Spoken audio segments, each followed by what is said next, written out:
منبر ذکر پر تشریف فرما باوقار ارباب منبر، حاضرین بزم اسلامی رشتے کی ماں بہنوں، السلام علیکم ورحمۃ اللہ تعالی وبرکاتہ۔ الحمدللہ رب العالمین، والعاقبۃ للمتقین،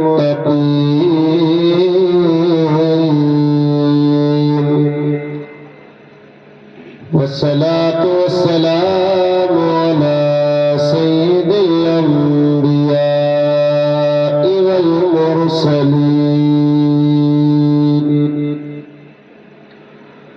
وعلى آلہ وصحابہ اجمعین۔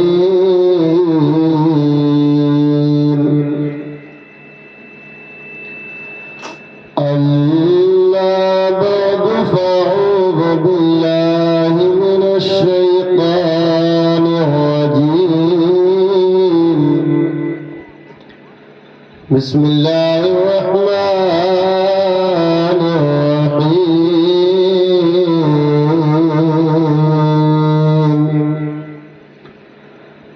فیہا یفرق کل امر حکیم۔ آمنت باللہ صدق اللہ العظیم۔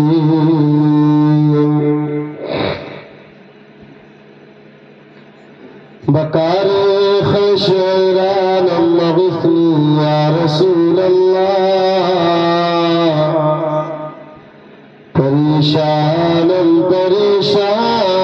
مغثنی یا رسول اللہ۔ شہاب کسن غازی کن طبیبا، چار سازی کن مریض درد سیانم مغثنی یا رسول اللہ۔ غوث اعظم بمنی بے سروسامہ مدد، قبلہ دی مدد، کعبہ ایمان مدد، وگردہ بھی بلا افتاد کشتی، مدد کن یا معین الدین چشتی۔ قادری النار غوث اعظم زنم، وند شیخ احمد رضا قطب عالم زنم۔ اور بس سے کہیں آمین۔ حضرات محترم،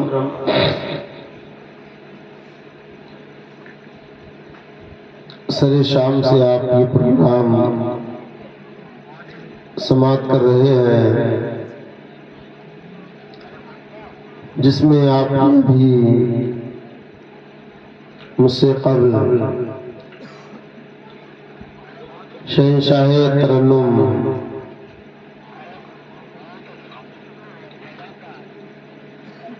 حضرت مولانا ہاشم رضا حسینی صاحب قبلہ سے بہت ہی اچھوتے لب و لہجے میں نعت و منقبت آپ سماعت کر رہے تھے، اور وہ بھی آپ کو بہت ہی دل سے سنا بھی رہے تھے۔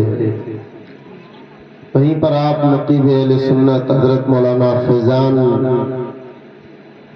صاحب قبلہ کی نظامت بھی سماعت کر رہے ہیں۔ منبر ذکر پر حضرت مولانا حسن رضا صاحب قبلہ وہ بھی جلوہ گر ہے۔ وہیں پر آپ کی مسجد کے خطیب و امام وہ بھی جلوہ گر ہیں، آپ ان کے چہرے کی زیارت کر رہے ہیں۔ اور اپنی نیکیوں میں اضافہ کر رہے ہیں۔ مختصر لمحات کے لیے میں بھی آپ کے درمیان حاضر ہوں، محبتوں کے ساتھ سماعت کیجیے گا۔ اللہ رب العزت کی بارگاہ میں دعا ہے کہ مولا تبارک و تعالی اس محفل پاک کو سجانے اور رچانے والوں کے رزق و روزگار میں بے پناہ برکت عطا فرمائے، ہم سب کی اس حاضری کو قبول فرمائے اور اس محفل پاک کو ہمارے لیے ذریعہ نجات بنائے۔ درود پاک پیش کریں۔ اللہم صلی علی سیدنا شفیعنا حبیبنا مولانا محمد وآلہ وسلم۔ صلاۃ و سلام علیک یا رسول اللہ، یا نبی اللہ، یا حبیب اللہ، صلی اللہ تعالی علیہ وآلہ وصحابہ وازواجہ وسلم دائما ابدا۔ آپ تمامی احباب بخوبی جانتے ہیں کہ یہ مقدس پاکیزہ مہینہ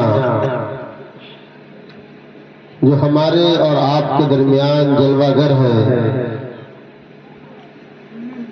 اس ماہ مبارک کو شعبان المعظم کے نام سے جانتے اور پہچانتے ہیں،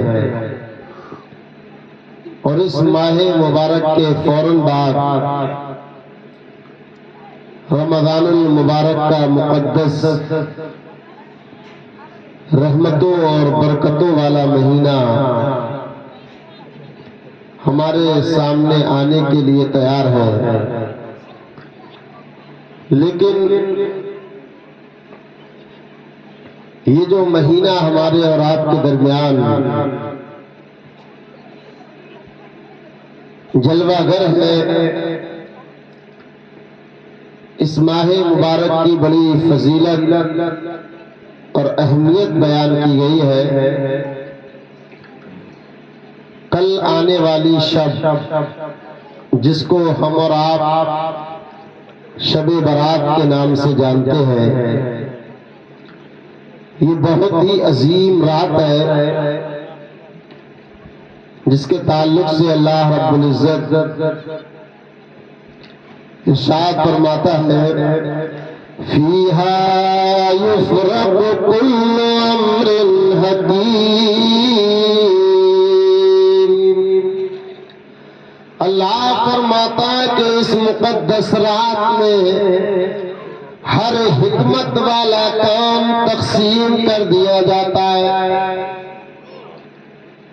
جب آپ دنیا میں تشریف لے کر کے آئے تو اللہ پاک نے آپ کی تقدیر کو لکھ دیا، دنیا میں آپ کتنے سال رہیں گے، کیا کیا آپ کے ساتھ ہونے والا ہے، کتنا آپ کو رزق ملنے والا ہے، یہ سب اللہ پاک نے روز ازل ہی میں لکھ دیا ہے۔ لیکن یہ آسمان اول پر محفوظ ہے، لوح محفوظ پر مکتوب ہے، لیکن ہر شعبان المعظم کی 15ویں رات کو یہ 1 سال کا بیورا، 1 سال کے احکام، 1 سال کے افعال و اعمال فرشتوں کے حوالے کر دیے جاتے ہیں۔ اللہ رب العزت اپنے مقدس فرشتوں کے حوالے کر دیا کرتا ہے کہ دنیا کے اندر آج کی رات سے لے کر کے آنے والی 15ویں شعبان کی رات تک کتنے لوگوں کو دنیا میں آنا ہے اور کتنے لوگ دنیا سے انتقال کر کے چلے جائیں گے، کتنے لوگوں کے رزق میں فائدہ ہوگا، کتنے لوگوں کی تجارت میں نقصان ہوگا، کون بیمار رہے گا، کون صحت یاب رہے گا، یہ اللہ پاک فرشتوں کے حوالے کر دیا کرتا ہے۔ ہم 1 سال تک دنیا میں رہے یا نہ رہے، یہ حضرت ملک الموت کے حوالے کر دیا جائے گا۔ ہمیں کتنی پریشانیاں آئیں گی، یہ حضرت اسرائیل کے حوالے کر دیا جائے گا. ہمیں کتنا رزق ملے گا، کہاں کہاں سے رزق ملے گا، کیسے کیسے رزق ملے گا، یہ اللہ پاک حضرت میکائیل کے حوالے کر دیا کرتا ہے. اے حضرت میکائیل، پورے سال میرے بندے کو کہاں سے رزق دیا جائے گا اور کتنا رزق دیا جائے گا، یہ حضرت میکائیل کے حوالے کر دیا جاتا ہے. اور حضرت جبریل کے حوالے ہمارے افعال و اعمال کو کر دیا جاتا ہے کہ ہم اس پورے سال میں کتنے کام کریں گے، کیا کیا کام کریں گے، کتنی نیکیاں کریں گے، ہم کتنے گناہ کریں گے. تو اب یہ نامہ اعمال ہمارا اللہ کی بارگاہ میں پیش بھی کیا جا رہا ہے اور دوسرا رجسٹر اللہ کی بارگاہ سے دیا بھی جا رہا ہے. ایک رجسٹر جو 1 سال کا بند ہو گیا، وہ ہمارا اللہ کی بارگاہ میں فرشتے دے رہے ہیں. اب اللہ پاک ایک بالکل کورا، بالکل خالی رجسٹر فرشتوں کے حوالے کر رہا ہے. تو حضور اکرم صلی اللہ تعالیٰ علیہ وسلم اس ماہ مبارک میں کثرت کے ساتھ روزے رکھتے تھے، اللہ کی عبادت کیا کرتے تھے. حضرت عائشہ بیان کرتی ہے کہ میں نے حضور سے معلوم کیا، یا رسول اللہ، آپ رمضان المبارک کے علاوہ اس مہینے میں سب سے زیادہ روزے کیوں رکھا کرتے ہیں؟ آپ اس مہینے میں بہت کثرت کے ساتھ روزے رکھتے ہیں، اس کی کیا وجہ ہے؟ تو مصطفیٰ نے فرمایا تھا، عائشہ سنو، میں اس لیے روزے رکھتا ہوں کہ اس مہینے میں بندوں کی موت کا وقت لکھ دیا جاتا ہے کہ یہ بندہ اس سال دنیا میں رہے گا یا نہیں رہے گا. سب کی اجل لکھی جاتی ہے اور بندوں کے اعمال اللہ کی بارگاہ میں پیش کیے جاتے ہیں اور دوسرے نامہ اعمال کا رجسٹر فرشتوں کو دیا جاتا ہے. تو میرے آقا نے فرمایا، اے عائشہ، میں اس بات کو پسند کرتا ہوں کہ جب یہی میرا نامہ اعمال اللہ کی بارگاہ میں دیا جائے تو میں روزے کی حالت سے ہوں، اور جب میرا نامہ اعمال اللہ کی بارگاہ میں دیا جائے تب بھی میں روزے کی حالت سے ہوں. سبحان اللہ. یعنی سال کا پہلا کام، پہلا کام یہ بھی اللہ کی عبادت و ریاضت میں ہو اور سال کا اخیر بھی اللہ کی عبادت و ریاضت میں ہو. تو حضور اس ماہ مبارک میں بے شمار روزے رکھا کرتے تھے، اللہ کی عبادت کیا کرتے تھے. لیکن ہم اور آپ کتنی عبادت کرتے ہیں؟ ہم اور آپ اس 15ویں رات کو کیسے گوا دیتے ہیں؟ یہ ہمارے نوجوان آتش بازی کیا کرتے ہیں.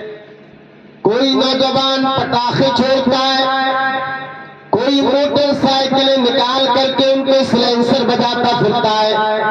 اے لوگوں، یہ اللہ پاک نے جو تمہیں رات عطا کی ہے، یہ کھیل کود کے لیے رات عطا نہیں کی ہے، بلکہ اللہ پاک نے اس رات کو تو اپنی عبادت کے لیے لکھا ہے. اس عبادت اور ریاضت کی رات میں اس کھیل کود سے دور رہو، بلکہ اللہ کی عبادت کرو، مسجدوں کو آباد کر دو. اور یہ اللہ پاک کے مقدس فرشتے جب تمہارا نامہ اعمال اللہ کی بارگاہ میں دے رہے ہو تو اللہ کی بارگاہ میں عرض کر رہے ہو، اے میرے مولا، اس کروا گاؤں کے لوگ ہیں، یہ راتوں رات جاگ کر کے تیری عبادت کر رہے ہیں. یہ کوئی قرآن کی تلاوت کر رہا ہے، یہ کوئی نوافل پڑھ رہا ہے، یہ کوئی اپنی قضائے عمری پڑھ رہا ہے، کوئی تسبیح تحلیل بیان کر رہا ہے. جب یہ مقدس فرشتے اللہ پاک کی بارگاہ میں تمہارے نامہ اعمال کو لے کر کے جائیں تو اللہ پاک کی رحمت جوش میں آ جائے اور تمہارے تمام گناہوں کی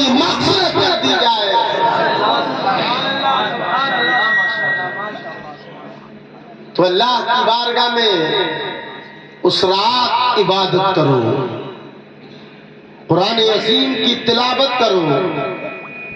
ہم اور آپ قرآن عظیم کی تلاوت سے بہت دور ہو گئے، بہت دور۔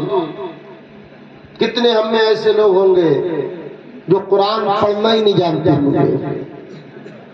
آؤ میں آپ کو بتاؤں کہ قرآن عظیم کی جو بسم اللہ الرحمن الرحیم ہے، اس کی کتنی عظمت ہے۔ جب آپ اندازہ لگا لیں گے کہ جب یہ بسم اللہ پڑھنے کی اتنی بڑی عظمت ہے اور برکت ہے، تو پورے قرآن عظیم کے پڑھنے کی کتنی برکت ہوگی، کتنی برکت ہوگی۔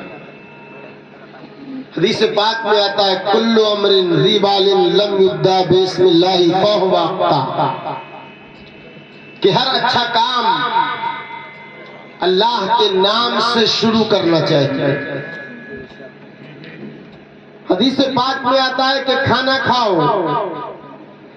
تو پہلے بسم اللہ پڑھ لو، کوئی کام کرو تو بسم اللہ پڑھ لو، کہیں جاؤ گھر سے باہر نکلو تو بسم اللہ پڑھ کر کے نکلو گے، تو جب تک تم گھر واپس نہیں آ جاؤ گے ہر ہر قدم پر تمہارے نیکیاں لکھی جائیں گی۔ لیکن اللہ آج ہمارا ماحول یہ ہے کہ اگر کوئی ہمارا نوجوان کام کرتا ہے تو پہلے گانے بجا لیا کرتا ہے۔ ہماری مائیں بہنیں اگر گھر کے اندر کوئی کام کرتی ہے تو دل لگانے کے لیے، وقت گزارنے کے لیے، وقت کو کاٹنے کے لیے گانے بجانے شروع کر دیا کرتی ہے۔ میں تاریخ کے حوالے سے آپ کو بتاؤں کہ ایک کافر کی لڑکی ہے، وہ مسلمان لڑکی کے یہاں پر آیا جایا کرتی تھی، دونوں کا دوستانہ ہے، دونوں کا یارانہ ہے۔ جب مسلمان کی لڑکی کھانا کھاتی تھی تو پہلے بسم اللہ پڑھا کرتی تھی، اب وہ اپنے برتن دھلا کرتی تھی تو پہلے بسم اللہ پڑھا کرتی تھی، اگر وہ جھاڑو لگایا کرتی تھی تو پہلے بسم اللہ پڑھتی تھی۔ وہ کافر کی لڑکی کہنے لگی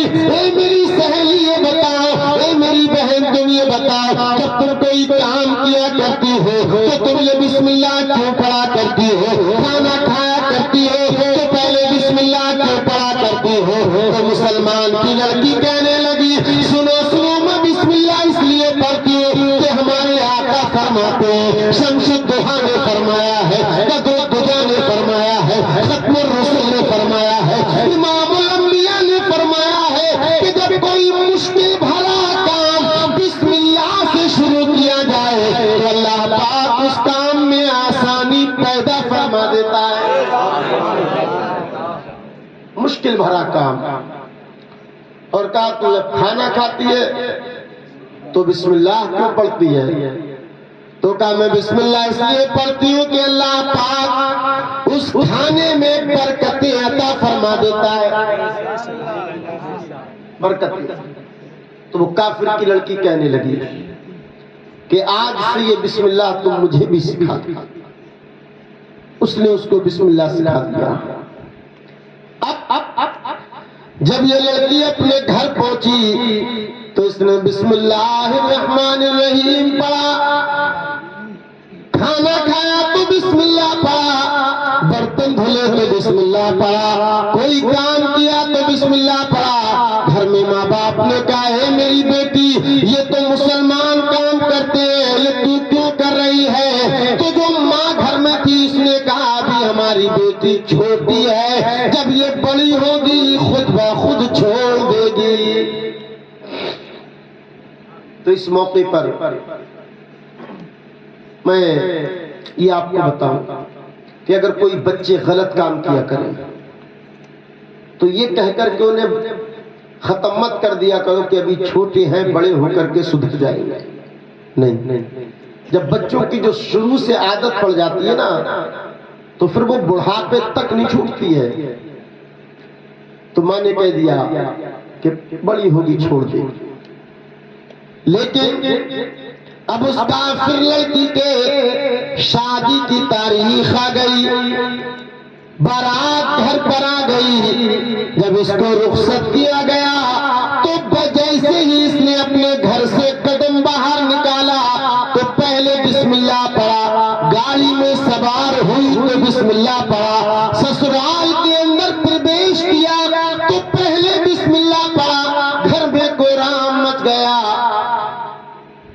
محلے والوں میں ہنگامہ برپا ہو گیا، یہ لڑکی ہمارے دھرم کی لڑکی ہے لیکن کام مسلمانوں والا کر رہی ہے۔ تو ساس نے کہا، سسر نے کہا، شوہر نے کہا ہم اس کا بسم اللہ چھڑا دیں گے، تم لوگ پریشان نہ ہو۔ اللہ اکبر، وقت گزرتا جا رہا ہے، وقت گزرتا جا رہا ہے، لیکن انہیں کیا پتا تھا کہ بسم اللہ تو اس کے دل میں اپنا گھر بنا چکا ہے، لیکن اس کے اوپر ظلم و زیادتی کی جانے لگی۔ شوہر نے کہا بسم اللہ چھوڑ دو ورنہ ہم تمہارا قتل کر دیں گے، سسر نے کہا بسم اللہ چھوڑ دو ورنہ ہم تمہارا کھانا پینا ختم کر دیں گے، ساس نے کہا بسم اللہ چھوڑ دو ورنہ ہم تمہارے اوپر ظلم کریں گے، لڑکی نے کہا چاہے میرے اوپر ظلم کر لیا جائے، میرے اوپر زیادتی کی جائے، میں بسم اللہ پڑھنا نہیں چھوڑوں گی۔ اس کو ایک کوٹھی کے اندر بند کر دیا جاتا ہے، کھانا پینا بند کر دیا گیا ہے، اس کے لیے تمام پریشانیوں کو سامنے کر دیا گیا ہے، گھر میں اس سے کوئی بولتا نہیں ہے۔ لیکن ایک مرتبہ ایسا ہوا کہ اس لڑکی کے ساس اور سسر آنگن میں بیٹھ کر کے کھانا کھا رہے تھے، آنگن میں بیٹھ کر۔ پہلے زمانے میں چھینکے چلتے تھے، چھینکے، ہو سکتا ہے گاؤں دیہاتوں میں آج بھی چلتے ہیں۔ تو چھینکے پر ایک ہانڈی لٹکی ہوئی تھی اور اس ہانڈی کے اندر اچار تھا۔ اس لڑکی کے ساس اور سسر نے کہا کہ اس میں کیا ہے؟ تو کہا اس ہانڈی کے اندر اچار ہے۔ تو اس لڑکی کا سسر کہنے لگا آج یہ نہ بسم اللہ والی بچے گی نہ بسم اللہ بچے گا۔ کہا ایسا کیا کرنے جا رہے ہو؟ تو اس سسر نے کہا کہ ابھی میں بازار جاتا ہوں، اس ہانڈی کے اندر سے اچار باہر نکال دو اور اس ہانڈی کے اندر ہم ایک زہریلا سانپ رکھ دیتے ہیں۔ زہریلا سانپ کا پھر کیا ہوگا؟ تو کہا میں کھانا کھانے بیٹھوں گا، بہو سے کہنا کھانا لے کر کے جاؤ۔ جب وہ کھانا لے کر کے آئے گی میں پہلا ہی لقمہ منہ کے اندر لوں گا اور اپنی بہو سے کہوں گا کہ آج تم نے کتنا بدمزہ کھانا بنایا، سبزی کے اندر کوئی ٹیسٹ نہیں ہے، سبزی تم نے آج کیسی بنائی ہے؟ بہو کانپے گی، معافی طلب کرے گی، تو میں اس بہو سے کہوں گا کہ اس ہانڈی میں سے اچار نکال دو۔ اسے کیا پتا ہے کہ سانپ کی شکل میں اس کی موت چھپی ہوئی ہے۔ وہ اپنا ہاتھ ڈالے گی، سانپ اس کو ڈس لے گا، نہ بسم اللہ والی بچے گی نہ یہ بسم اللہ بچے گا۔ ادھر کفر پروگرام بنا رہا ہے، ادھر مشیت الہی مسکرا رہی ہے اور آسمانوں میں فضاؤں میں آواز آ رہی ہے کہ فانوس بن کے جس کی حفاظت ہوا کرے، کہ فانوس بن کے جس کی حفاظت ہوا کرے، اور وہ شمع کیا بجھے جسے روشن خدا کرے۔ پروگرام طے ہو گیا، وقت آیا، کھانا پیش کیا گیا۔ بیٹھو بچوں، اے بھائی بیٹھ جاؤ، تھوڑی سی دیر ہو۔ کھانا پیش کیا گیا، اس نے جیسے ہی پہلا لقمہ منہ کے اندر لیا کھانے کو پھینک دیا۔ اب وہ لڑکی کہنے لگی میرے سسر میں کل سے اچھا کھانا بنانے لگ جاؤں گی، آج کھا لیجئے۔ لیکن وہ اللہ اکبر کہتا ہے آج کھانے میں مزہ نہیں آ رہا ہے، جاؤ اس ہانڈی سے اچار نکال کر کے دے دو۔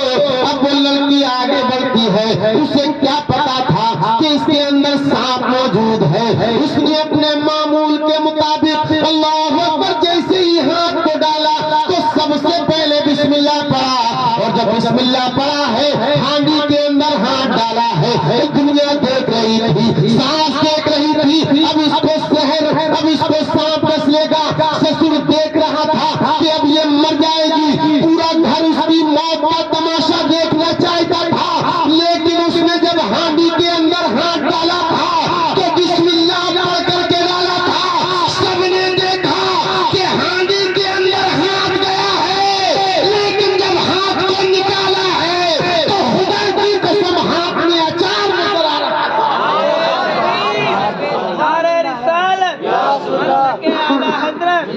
مسلک اعلیٰ حضرت عشق محبت حضرت علامہ مفتی شمشاد مدری صاحب قبلہ سبحان اللہ سبحان تو اللہ. اس ہانڈی سے جب اس نے اپنا ہاتھ باہر کیا تو ہاتھ میں اچار.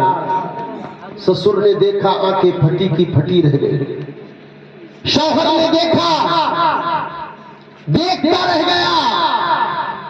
اور سب لوگ اس کے پاس آ کر کے کہنے لگے اے بہو یہ بتاؤ اس میں تو ہم نے سانپ رکھا تھا لیکن یہ اچار کہاں سے آیا؟ تو اس لڑکی نے کہا کوئی ایسا ظلم نہیں کر سکتا، میرے پاس اتنا بڑا ظلم کون کوئی کرے گا. کہا تجھے یقین نہیں ہے؟ کہا ہاں مجھے یقین نہیں ہے کہ اس ہانڈی کے اندر سانپ بھی ہو سکتا ہے. اللہ اکبر. جب اس ہانڈی کو نیچے اتارا گیا اور جب اس کو کھولا جاتا ہے تو ایک سانپ نمودار ہوتا ہے.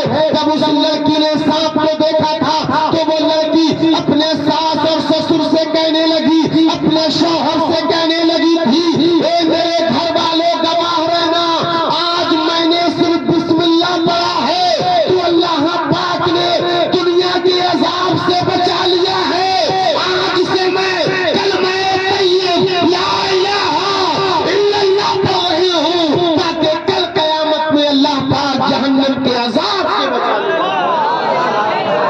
مجمع میں سے نعرہ لگایا ایک بندہ کھڑا ہو یاد ہے؟ ارے لعنت نعرہ نہیں لگا رہا کیسے پتہ لگا؟ سمجھ میں آ رہا ہے؟ نعرہ تکبیر آپ تو زور سے نعرہ تکبیر رسالت مسلک اعلیٰ حضرت مسلک اعلیٰ حضرت. تو یہ بسم اللہ کی برکت ہے. لیکن ہم اور آپ کام کرتے ہیں تو گانے بجا کر کے کرتے ہیں. مائیں بہنیں کپڑے دھوئیں گی، گھر کے کام کاج کریں گی تو موبائل میں گانے بجا کر کے. نوجوان کار چوک کا کام کرتا ہے، کوئی کسی کا کام کرتا ہے تو گانے بجاتا ہے. اے لوگوں یہ گانے بازوں سے دور رہو اور مصطفیٰ کی نعتوں کے قریب آؤ. ابھی آپ نے دیکھا کیا سما تھا، کبھی اتنا سرور، اتنا مزہ، اتنی چاشنی آپ کو گانوں میں نہیں آئی ہوگی جتنا ہاشم حسینی صاحب کے نعت سنانے میں آ رہی تھی. تو نعتیں سنا کرو، قرآن کی تلاوت سنا کرو. کل بروز قیامت یہی قرآن کا سننا تمہارے کام آئے گا. ورنہ گانے سننے والوں سنو، تمہارے کانوں کے اندر اللہ اکبر سلاخوں کو ڈالا جائے گا. یہ کان ہم نے تمہیں گانے سننے کے لیے نہیں دیے تھے بلکہ مصطفیٰ کی نعتیں سننے کے لیے دیے تھے. تم نے نعتیں کیوں نہیں سنی؟ قرآن کیوں نہیں سنا؟ اللہ کا ذکر کیوں نہیں سنا؟ تو قیامت میں تمہارے اوپر عذاب کو مسلط کر دیا جائے گا. تو اس سے پہلے کہ حضرت ملک الموت ہماری روح قبض کرنے کے لیے آ جائے، اے لوگوں تم اللہ کی عبادت و ریاضت میں لگ جاؤ، مصطفیٰ کی نعت سننے سنانے میں لگ جاؤ، قرآن کی تلاوت کرنے میں لگ جاؤ. دنیا میں بھی کامیاب، آخرت میں بھی کامیاب. تو یہ عظیم رات جو کل ہمارے اور آپ کے درمیان جلوہ گر ہونے والی ہے، اس رات کے تعلق سے میرے آقا فرماتی ہے کہ اللہ پاک اس رات میں بنو کلب کی بکریوں کی تعداد کے برابر گنہگاروں کی مغفرت فرما دیا کرتا ہے. کس کی بکریوں کے برابر؟ بنو کلب. تو یہ بنو کلب عرب میں ایک قبیلہ تھا، خاندان، جس قبیلے کے لوگ بہت بہت بکریاں پالتے تھے. ان کی بکریوں کو کوئی گن نہیں پاتا تھا. تو حضور فرماتے ہیں کہ جس طریقے سے بنو کلب کی بکریوں کو گنا نہیں جا سکتا، تو ایسے ہی جو اللہ رب العزت گنہگاروں کی مغفرت فرماتا ہے، کتنے کتنے بڑے گنہگار بخش دیے جاتے ہیں 15 شب میں، تو ان کی بھی ہم اور آپ گنتی نہیں کر سکتے. لیکن فرمایا چند گنہگار ہیں، چند گنہگار کہ جو 15 شب کو بھی نہیں بخشے جاتے، ان کی مغفرت نہیں کی جاتی. اب وہ کون سے گنہگار ہیں، وہ کون سے خطا کار ہیں، وہ کون سے خطا بار ہیں؟ تو میرے آقا نے فرمایا وہ انسان جو اپنے والدین کو ستاتا ہے وہ نہیں بخشا جاتا. والدین کو ستانے والا. اور فرمایا جو شراب پیتا ہے، شراب آج کی رات اس کو بھی نہیں بخشا جاتا ہے. جو جادو ٹونے کرتا ہے وہ بھی آج کی رات نہیں بخشا جاتا ہے. جو رشتہ داریاں توڑتا ہے ذرا ذرا سی باتوں پر، تو آج کی رات وہ بھی نہیں بخشا جاتا ہے جب تک کہ وہ اپنے گناہ سے توبہ نہ کرے. ہاں توبہ کر لے گا تو بخش دیا جائے گا. تو آج ماں باپ کے نافرمان گھر گھر کے اندر موجود، ماں باپ کی نافرمانیاں کی جاتی ہیں. اے لوگوں، اگر تم اپنے ماں باپ کے نافرمان ہو گئے، ماں باپ کی گستاخیاں کرنے لگے، ماں باپ کو ستانے لگے، ماں باپ کو گالیاں دینے لگے، تم کتنا اچھا بزنس کر لینا، کتنے بڑے کاروبار کر لینا، لیکن تمہارے کاروبار میں برکت نہیں ہو سکتی جب تک کہ تمہارے ماں باپ تم سے راضی نہ ہو جائیں. ماں باپ کو راضی رکھو. لیکن ہم ماں باپ کو راضی نہیں رکھتے. کتنے ایسے نوجوان ہیں جو ماں باپ کو گالیاں دیتے ہیں. اے ادھر دیکھو یار، ختم کر دیں؟ نہیں ختم کر دیں؟ بتائیں بس تھوڑی سی دیر. تو ماں باپ کی نافرمانی نہ کرو، ماں باپ کا ادب و احترام کرو. اور میرے آقا نے فرمایا جو شراب پینے والا ہوا کرتا ہے اللہ پاک اس کی بھی مغفرت نہیں فرماتا ہے جب تک کہ وہ توبہ نہ کر لے. اے لوگوں، اگر تم میں کوئی شرابیں پینے والا ہے، اگر تم میں کوئی جوا کھیلنے والا ہے، کوئی ماں باپ کا نافرمان ہے، تو کل اللہ کی بارگاہ میں توبہ کر لے. اے میرے پاک پروردگار، اب تک جو ہم نے شرابیں پی تھی، اب تک جو ہم نے جوا کھیلا تھا، اب تک جو ماں باپ کی نافرمانی کی تھی، اے میرے پاک پروردگار، تیرا وعدہ ہے کہ تو آج کی رات میں گنہگاروں کی مغفرت فرما دیا کرتا ہے. کل کی رات مسجد میں جاگو، مسجد میں جا کر کے گزارو اور اللہ کی بارگاہ میں عرض کرو مولا تو نے بڑے بڑے خطاکاروں کو معاف فرمایا ہے، تیری رحمت بہت بڑی ہے، ہم گناہ کی توبہ کرتے ہیں، ہمارے گناہوں کو معاف. اگر اللہ کی بارگاہ میں توبہ کی تو انشاءاللہ اللہ پاک تمہاری توبہ کو قبول فرمائے گا. گناہوں سے توبہ کرو. اے نوجوان، آج ہمارا نوجوان قرآن نہیں پڑھتا، نماز نہیں پڑھتا، اچھے کام نہیں کرتا، نماز پڑھنے کی فرصت نہیں، قرآن کی تلاوت کرنے کی فرصت نہیں. گھر میں پیسہ ہو یا نہ ہو، لیکن اللہ اکبر، ہم گناہ کرنے کی طرف چلے جاتے ہیں، شراب کی بھٹیوں پر چلے جایا کرتے ہیں. اے لوگوں، ابھی تم نے تھوڑے دن پہلے دیکھا کہ ایک مووی آئی، پٹھان مووی آئی، تو کسی نے کہہ دیا کہ ہم اس کو ہٹ نہیں ہونے دیں گے، ہٹ نہیں ہونے دیں گے، کہ مسلمان کی مووی ہے. تو تم نے کیا کیا؟ کتنے ایسے نوجوان کہ گھر کے اندر ماں باپ 1-1 روپے کے لیے پریشان، لیکن یہ اپنے دوستوں کو، یاروں کو، فرینڈز کو لے کر کے چلا تھا بریلی کے لیے، چلا تھا پیلی بھیت کے لیے، تیرا ٹکٹ میں بک کرا رہا ہوں، گاڑی میں بک کرا رہا ہوں، ہم اس پٹھان مووی کو فلاؤ نہیں ہونے دیں گے، ہم اس کو ہٹ کر کے رہیں گے۔ اے لوگوں، تم کس کے چکر میں پڑ گئے تھے؟ اگر تمہیں کمپٹیشن کرنا تھا تو جو لوگ یہ کہتے ہیں کہ ہم تمہیں نمازیں نہیں پڑھنے دیں گے، ہم تمہارے چہرے پر تالیاں نہیں سجانے دیں گے، ہم تمہیں اسلامی لباس نہیں پہننے دیں گے، تم مسجدوں کو آباد کر دیتے اور بلند آواز سے کہتے اے لوگوں، تم ہمیں نمازیں نہیں پڑھنے دو گے، قسم خدا کی ہم پانچوں وقت کی نماز مسجد میں ادا کریں۔ کمپٹیشن کرنا تھا تو یہ کمپٹیشن کرتے ہیں کہ ہم قرآن پڑھیں گے، نمازیں پڑھیں گے، لیکن تم موویوں کے چکر میں پڑ گئے، تم نے اپنے گھروں میں آگے لگا دی۔ اللہ اکبر، باپ ایک روپے کے لیے پریشان تھا، ماں پان کھانے کے لیے پریشان تھی، لیکن مسلمان موویوں کے چکر میں تھا۔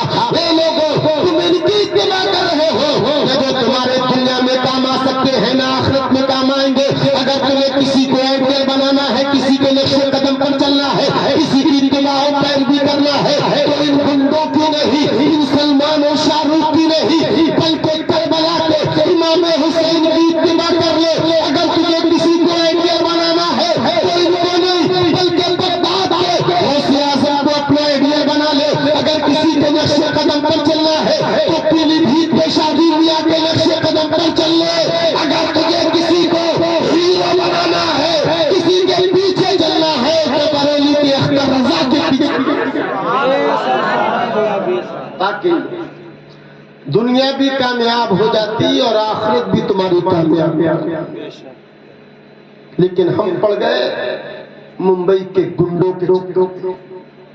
اے نوجوانوں، آؤ مصطفیٰ کی سنتوں کی طرف آؤ، مصطفیٰ کے نقش قدم پر چلو، تاکہ تم دنیا میں بھی کامیاب ہو جاؤ، آخرت میں بھی کامیاب ہو جاؤ۔ جو کل رات آنے والی ہے، اس رات کو فراموش مت کرنا، اس رات کو عبادت کرنا بھول مت جانا۔ ایک حدیث پاک کے اندر آتا ہے کہ حضرت عیسیٰ علیہ السلام ایک راستے سے گزرتے چلے جا رہے تھے، چلتے چلتے حضرت عیسیٰ علیہ السلام نے ایک پتھر دیکھا۔ وہ پتھر بڑا خوبصورت تھا، پتھر بڑا حسین و جمیل تھا۔ پتھر دیکھنے کے بعد حضرت عیسیٰ وہاں پر رک گئے اور اللہ کی بارگاہ میں عرض کرنے لگے، مولا یہ جو تو نے پتھر بنایا ہے بڑا خوبصورت پتھر ہے۔ تو اللہ کی بارگاہ سے آواز آئی، اے عیسیٰ، اس سے بھی زیادہ تعجب کی بات میں تمہیں نہ دکھا دوں؟ حضرت عیسیٰ نے کہا، مولا دکھا۔ تو میرے آقا فرماتے ہیں کہ حضرت عیسیٰ نے جب اللہ کی بارگاہ میں کہا، اے میرے مولا، اس پتھر سے بھی زیادہ حسین و جمیل صورت مجھے اور دکھا دے، میرا تعجب اور بڑھ جائے۔ اللہ اکبر، میرے آقا فرماتے ہیں وہ پتھر پھٹ جاتا ہے۔ پتھر پھٹ گیا، اور جب وہ پتھر پھٹا تو اس سے ایک نورانی لباس پہنے ہوئے بزرگ نمودار ہوئے۔ اللہ اکبر، حضرت عیسیٰ دیکھ کر کے حیران رہ گئے۔ اب انہوں نے کیا دیکھا کہ ان بزرگ کے ہاتھوں میں انگوروں کا ایک خوشہ تھا، انگور کی ایک لڑی تھی اور اس کو تناول کر رہے تھے۔ حضرت عیسیٰ کا اور تعجب بڑھ گیا۔ تو حضرت عیسیٰ نے اس بزرگ سے معلوم کیا، اے بزرگ تم یہ بتاؤ کہ تمہیں یہاں اس پتھر کے اندر رہتے ہوئے کتنا زمانہ گزر گیا؟ تو وہ بزرگ کہنے لگے، 400 سال مجھے گزر گئے ہیں، میں 400 سال سے اس پتھر کے اندر اللہ کی عبادت کر رہا ہوں، اللہ کی ریاضت کرتا ہوں، اس کی تسبیح بیان کرتا ہوں، اس کی تحلیل بیان کرتا ہوں۔ اللہ اکبر، حضرت عیسیٰ نے کہا، یہ انگور کب سے کھاتے ہو؟ تو کہا، ہر روز میرا یہی معمول ہے کہ میں اللہ کی عبادت کرتا ہوں تو اللہ پاک یہ انگور مجھے کھانے کے لیے عطا فرماتا ہے۔ تو کہا 400 سال سے تم یہاں عبادت کر رہے ہو؟ کہا 400 سال سے۔ تعجب اور بڑھ گیا کہ 400 سال سے عبادت؟ تو اب اللہ کی طرف سے آواز آئی، عیسیٰ تعجب نہ کرو، اس سے بھی زیادہ تعجب والی بات میں تمہیں بتاتا ہوں۔ حضرت عیسیٰ نے کہا اے مولا وہ تعجب والی بات کیا ہے؟ تو حضرت عیسیٰ نے، حضرت عیسیٰ سے اللہ پاک کا کلام ہوا، اے حضرت عیسیٰ تعجب نہ کرو، میرے آخری پیغمبر کی امت میں ایک رات جس کو شب برات کہیں گے، اس کی عظمت یہ ہوگی اگر کوئی بندہ اس رات میری عبادت کرے گا تو اس کی 400 سال سے زیادہ اس کو عبادت کا ثواب ملے گا۔ سبحان اللہ، سبحان اللہ، نعرہ تکبیر، نعرہ رسالت، مسلک اعلیٰ حضرت، جشن شب برات، نعرہ تکبیر، سبحان اللہ۔ سمجھے نہیں سمجھے؟ وہ بزرگ جو 400 سال سے عبادت کر رہے ہیں، تو اللہ نے فرمایا میں نے اپنے محبوب کی امت میں ایک رات ایسی بنائی ہے کہ اگر میرے مصطفیٰ کا، میرے آخری پیغمبر کا امتی اس رات میں اللہ کی عبادت کرے گا، میری ریاضت کرے گا، تو میں اس کو اس کی 400 سالہ عبادت کے برابر ایک رات میں عبادت کرنے کا ثواب عطا فرماؤں گا۔ تو ہمیں اور آپ کو اس رات اللہ کی عبادت کرنی چاہیے۔ قبرستان جا کر کے اپنے مرحومین، اپنے آباء و اجداد کے لیے ایصال ثواب کرنا چاہیے، لیکن ہمیں فرصت نہیں اتنی۔ ابھی یہاں پر آپ اتنا عظیم الشان یہ اجلاس ہے، پنڈال ہے، اتنی جگہ ہے، لیکن معمولی لوگ نظر آ رہے ہیں۔ اگر یہیں پر بازو والی گلی میں، برابر والے گاؤں میں، پڑوس کے اندر یہی ڈی جے باجے کا اہتمام کر دیا جاتا، رنڈیوں کو بلا لیا جاتا، ڈانس کرایا جاتا، اللہ اللہ، تو ہمارا یہی نوجوان، ہمارا یہی مسلمان اپنے گاؤں ہی کے اندر نہیں بلکہ برابر والے گاؤں کے اندر بھی چلے جاتے، مجمع بڑھا دیا جاتا، وہاں پر لوگ بھیڑ لگا کر کے صبح پہنچ جایا کرتے۔ لیکن اے مسلمانوں، یہ اللہ رب العزت کے ذکر کی محفلیں جو ہوا کرتی ہیں، یہ ہر ایک کے نصیب میں نہیں ہوتی ہے، بلکہ مصطفیٰ جنہیں بلاتے ہیں وہی آیا کرتے ہیں۔ تو ان محفلوں میں جایا کریں، ان محفلوں میں، لیکن ہم تو چلے ہیں بھیا ادھر نہیں، وہاں جا کر کے تم گنہگار ہوتے ہو اور یہاں آ کر ثواب کے حقدار بنتے ہو۔ سارے عالم کو نیند آ گئی ہے اور ان کا دیوان بیدار ہے، اور آپ ہی فیصلہ کیجئے کہ کون جنت کا حقدار ہے، آپ ہی فیصلہ کیجئے۔ تو دنیا سو رہی ہے، بستروں پر ہے، لیکن یہ مصطفیٰ کے دیوانے مصطفیٰ کا ذکر سن رہے ہیں، اور یہ فرشتے اپنے نامہ اعمال میں لکھ رہے ہیں۔ اب یہی محفل پاک کل اللہ کی بارگاہ میں پیش کی جائے گی، اور فرشتے کہہ رہے ہوں گے اے میرے پاک پروردگار، اس گاؤں کے اندر یہ لوگ تھے، گاؤں پر کلیم بھی تھا، سلیم بھی تھا، فہیم بھی تھا، گڈو بھی تھا، پپو بھی تھا، اے مولا اتنے لوگ وہاں پر موجود تھے، اللہ اکبر، ہمارا نام سامعین میں لکھا جا رہا ہے، ہمارا نام ذاکرین میں لکھا جا رہا ہے، کل اللہ کی عبادت کرو، پرسوں کو اللہ کے لیے روزہ رکھو، روزہ رکھو۔ تو جو نامہ اعمال اللہ کی بارگاہ میں پہنچے گا تو اس میں یہی لکھا جائے گا کہ فلاں گاؤں کے اتنے اتنے لوگوں نے مولا تیرے لیے روزے رکھے ہیں، تیرے لیے صدقہ و خیرات کیا ہے، تیری بارگاہ میں توبہ استغفار کیا ہے۔ اگر ہم نے اس 15-20 شخص کو اللہ کی عبادت و ریاضت کر لی، خدا پاک کو راضی کر لیا، تو ہماری دنیا بھی بدل جائے گی، آخرت بھی کامیاب ہے۔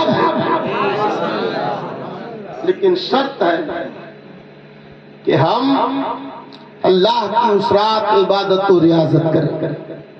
اے نوجوانوں، یہ زندگی کب گزر جائے، حضرت ملک الموت کب آ جائے پتہ نہیں۔ کل ہی کو ہمارے نام کا کفن مارکیٹ میں آ جائے، کوئی پتہ نہیں۔ کل ہی کو ہماری پرچی حضرت اسرائیل کے ہاتھوں میں دے دی جائے کہ 15 دن کے بعد، 1 مہینے کے بعد، 2 مہینے کے بعد اس بندے کی روح کو قبض کر لینا۔ ہم جا رہے ہوں نواب گنج، موٹر سائیکل پر سوار ہو کر، گھر میں بچے ہمارا کر رہے ہوں انتظار کہ ابا آتے ہوں گے، بھائی کہتا ہوگا بھائی آتے ہوں گے، لیکن انہیں کیا پتا کہ تمہاری پرچی تو اس رات کٹ چکی ہے۔ حضرت ملک الموت راستے میں کھڑے ہوئے ہیں، تمہاری بائک ٹکرا جاتی ہے، تمہاری کار ٹکرا جاتی ہے، لوگ کہہ جائیں گے کہ فلاں تیز چلا رہا تھا، فلاں اس سے ٹکرا گیا، فلاں اس سے ٹکرا گیا، کوئی کچھ کہے گا، لیکن اللہ اکبر، حضرت ملک الموت کو جو ذمہ داری کل کی رات میں دی جائے گی، حضرت ملک الموت کو جو ذمہ داری کل کی رات میں دی جائے گی، حضرت ملک الموت اس ذمہ داری کو بحسن خوبی نبھا جائیں گے۔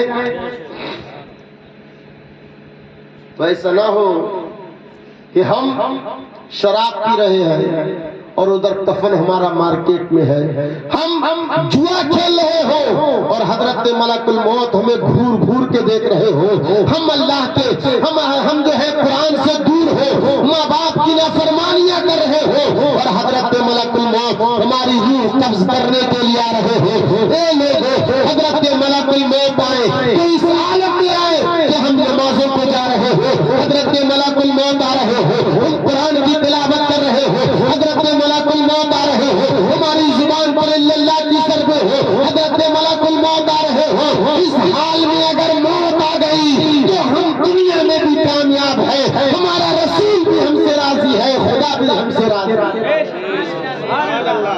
ایسا نہ ہو شرابیں پی رہے ہو موت آ رہی ہو، جوا کھیل رہے ہو موت آ رہی ہو، ماں باپ کو ستا رہے ہو اور موت آ رہی ہے۔ تو لوگوں، ایک دن تمہیں بھی کسی کا باپ بننا ہے، تمہیں بھی اللہ پاک اولاد عطا فرمائے گا۔ تو ایسا نہ ہو کہ جس طریقے سے آج تم اپنی اولاد پر اپنے ماں باپ پر زیادتی کر رہے ہو، ماں باپ کو ستا رہے ہو، کل یہی اولاد تمہیں ستاتی نظر آئے، کیونکہ عوام میں مشہور ہے نا، جیسی کرنی ویسی بھرنی، جیسا بوگے ویسا کاٹو گے۔ تو اپنے بچوں کو اگر چاہتے ہو کہ یہ بچے ہمارا ادب و احترام کرے، ہماری تعظیم کرے، ہماری قدر و منزلت کو پہچانے، ہماری عزت کرے، تو مسلمانوں تم بھی اپنے ماں باپ کی عزت کرو، تم بھی اپنے ماں باپ کی جو ہے تعظیم کر لو، تم بھی اپنے بچوں کو دینی تعلیم سے آراستہ و پیراستہ کرا لو، اپنے بچوں کو حافظ قرآن بنا لو، اپنے بچوں کو عالم دین بنا لو، اپنے بچوں کی اچھی تربیت کر لو، اس لیے کہ جب تمہارا بچہ حافظ قرآن ہوگا، عالم دین ہوگا یا پڑھا لکھا ہوگا تو یہ خدا کا خوف دل میں رکھے گا، مصطفیٰ کی محبت دل میں رکھے گا، تمہاری عزت کرتا نظر آئے گا۔ کبھی تم نے یہ سنا ہے کہ کسی عالم دین نے اپنے باپ کو گالی دی ہے؟ کبھی آپ نے یہ سنا کسی حافظ قرآن نے اپنے ماں باپ کو جوتوں سے مارا ہے؟ یا اپنے ماں باپ کو گھر سے دھکا دے کر کے نکالا ہے؟ نہیں. اللہ اکبر. اگر سنا ہوگا تو ایک آدھ کا قصہ سن لیا ہوگا، لیکن اللہ اکبر حقیقت یہی ہے، حقیقت یہی ہے کہ جو علم دین حاصل کر لیا کرتا ہے وہ ماں باپ کا مطیع فرما بردار بن جاتا ہے. تو اپنے بچوں کو دینی تعلیم دو. اور میں یہاں پر آخری بات اور عرض کر دوں، جو پورا ہندوستان جس بات کو لے کر کے سلگ رہا ہے، بالخصوص اپنی بچیوں کو ضرور دین کی تعلیم دو. دین کی تعلیم دو، ان کی اچھی تربیت کرو. آج آپ نہیں دیکھ رہے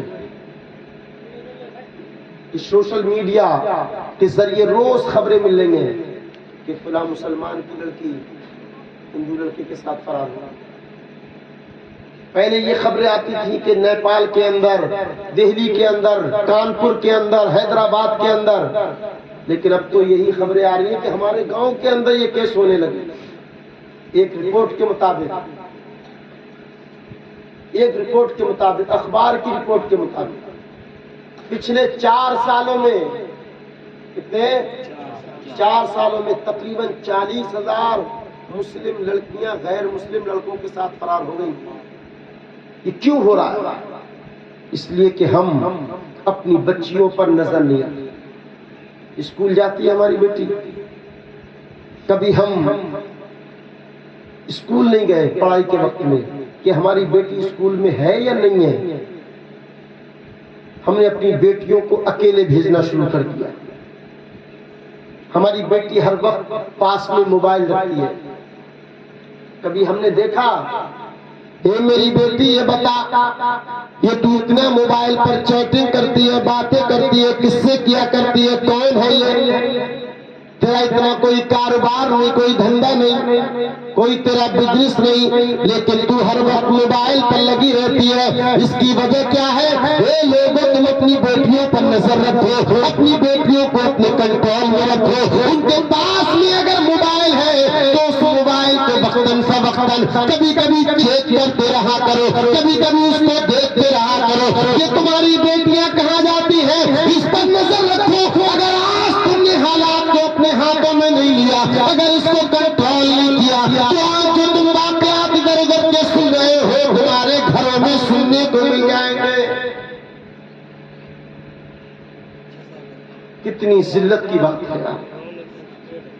ہے نہیں بولو کہ ہماری بیٹیاں اغیار کے ساتھ جا رہی ہیں. لوگوں، ماحول کیسا ہوتا جا رہا ہے؟ اپنی بچیوں پر نظر رکھو، اپنی بچیوں کو کنٹرول میں لو. یہ نوجوان جو ہمارے نوجوان ہیں یہ نظر رکھا کریں کہ ہماری بہن بیٹیاں کہاں جاتی ہیں، کس سے ملا کرتی ہیں، تاکہ ہمارا معاشرہ بہتر ہو جائے. اور سب سے بہترین کنٹرول اس بات کا یہ ہے کہ ہم شادیوں کو آسان کر دیں. شادیوں کو یہ دلدان دہیز جو ڈیمانڈیں کی جا رہی ہیں، جو جہیز مانگا جا رہا ہے، اس پر کنٹرول کر لیا جائے، شادیوں کو آسان بنا دیا جائے، تو انشاءاللہ ہمارا ایمان کہتا ہے ہماری بیٹیوں کے گھر ہو جائیں گے، غریب ماں باپ کو چین و سکون کی نیند آنے لگ جائے گی. تو شادیاں آسان کرو. اللہ پاک فرماتا ہے فیہا یفرق کل امر حکیم، کہ آج کی رات یعنی جو کل آنے والی رات ہے، اس رات میں ہر حکمت والا کام تقسیم کر دیا جاتا ہے. ہمارے نام اعمال کل اللہ کی بارگاہ میں پیش کیے جانے ہیں، تو اس حال میں پیش کیے جائیں کہ ہم اللہ کی عبادت کر رہے ہو، اللہ کے لیے روزہ رکھے ہوئے ہو، صدقہ و خیرات کر رہے ہو، تسبیح تحلیل بیان کر رہے ہو. اور ہمارا نام اعمال جو دوسرا دیا جائے تو اس میں سب سے پہلی لائن یہ لکھی ہونا چاہیے کہ یہ بندہ اللہ کی عبادت کر رہا ہے، یہ بندہ نوافل پڑھ رہا ہے، یہ بندہ روزے کی حالت سے ہے، یہ شرابوں سے دور جا رہا ہے، یہ توبہ و استغفار کر رہا ہے، تاکہ جب اللہ رب العزت غروب آفتاب کے بعد تجلی فرمائے تو ہم جیسے گناہوں کی مغفرت کر دی جائے اور نجات کا پروانہ ہمیں اور آپ کو مل جائے. ایسی سچی توبہ کر لو اللہ کی بارگاہ میں آنے والی کل کی رات میں. اللہ رب العزت اس رات میں ہمیں اور آپ کو عبادت و ریاضت کی توفیق عطا فرمائے، ہم سبھی کے گناہوں کو معاف فرمائے.